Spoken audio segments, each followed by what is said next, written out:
Bonjour, bonsoir. Bienvenue sur la chaîne de l'immigration et de l'entrepreneuriat.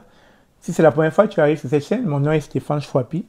Ici, nous parlons d'immigration, d'intégration et d'entrepreneuriat parce que nous sommes certains que ce sont des thématiques qui vous permettront non seulement d'immigrer au Canada, mais surtout de prendre votre place ici grâce à l'entrepreneuriat.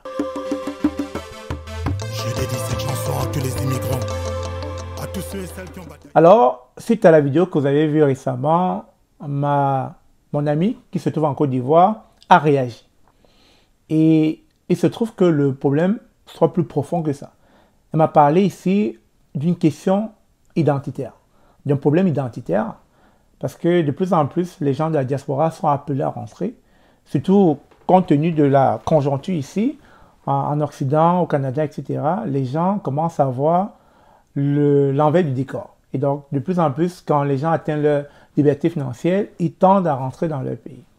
Donc, la question qui se pose ici, c'est comment allons-nous appréhender le retour? Comment est-ce que nous allons préparer le retour?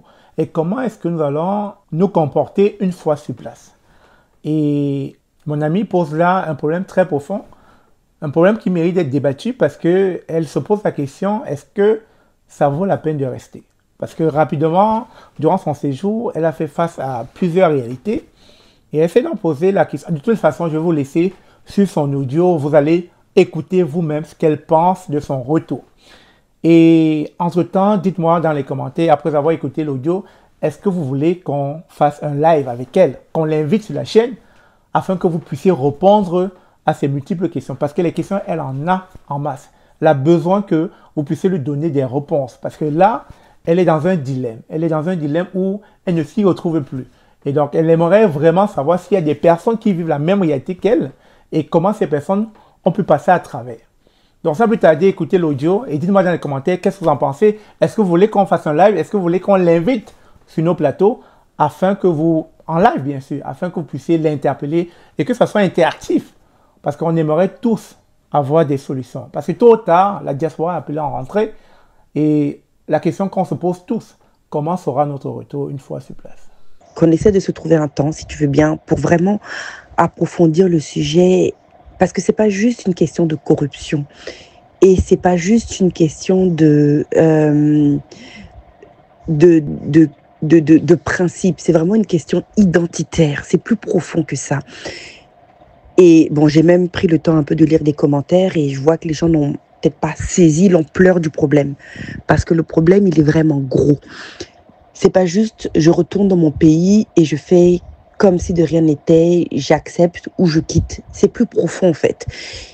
Quand je parle de profondeur, ce que je veux dire, c'est que nos parents ont quitté un système, ou nous-mêmes, bon moi dans mon cas c'est mes parents, parce que moi j'ai pas choisi de quitter la Côte d'Ivoire, mais mes parents ont quitté un système.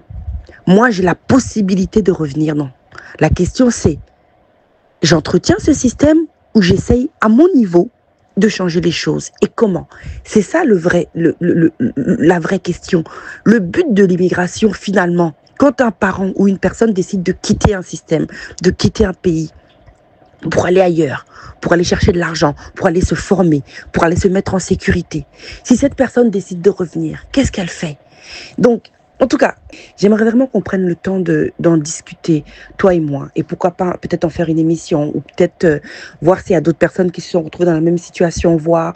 Parce que ça va être un enjeu majeur. Parce que la diaspora commence de plus en plus à avoir de l'argent, qu'on le veuille ou non. D'accord? On commence à avoir de l'argent. Il y a des gens qui commencent à atteindre leur liberté financière. Et cette diaspora rêve de plus en plus de retour en Afrique. Mais il y a une réalité qui vient avec ça. Donc, et c'est un sujet qui n'est pas assez abordé. Tout le monde parle du retour en Afrique, oui, de l'entrepreneuriat. Mais le but, c'est quoi? Si tu travailles et que pour atteindre un but et tu arrives à ce but-là, est-ce que réellement, ça correspond à ce que tu veux? En tout cas, c'est vraiment un sujet important. J'aimerais que le sujet soit abordé avec plus de profondeur pour pouvoir vraiment donner la chance à ceux qui vivent la même chose que moi de peut-être trouver des pistes de solutions, ou ceux qui envisagent de le faire, d'y réfléchir sérieusement, ou peut-être même me permettre à moi de rentrer en contact avec des personnes qui ont vécu ça et savoir comment ils s'en sont sortis. Parce que je te cache pas que je suis en train de me demander si vraiment je vais investir en Côte d'Ivoire, si vraiment je vais revenir. C'est là est ma réflexion.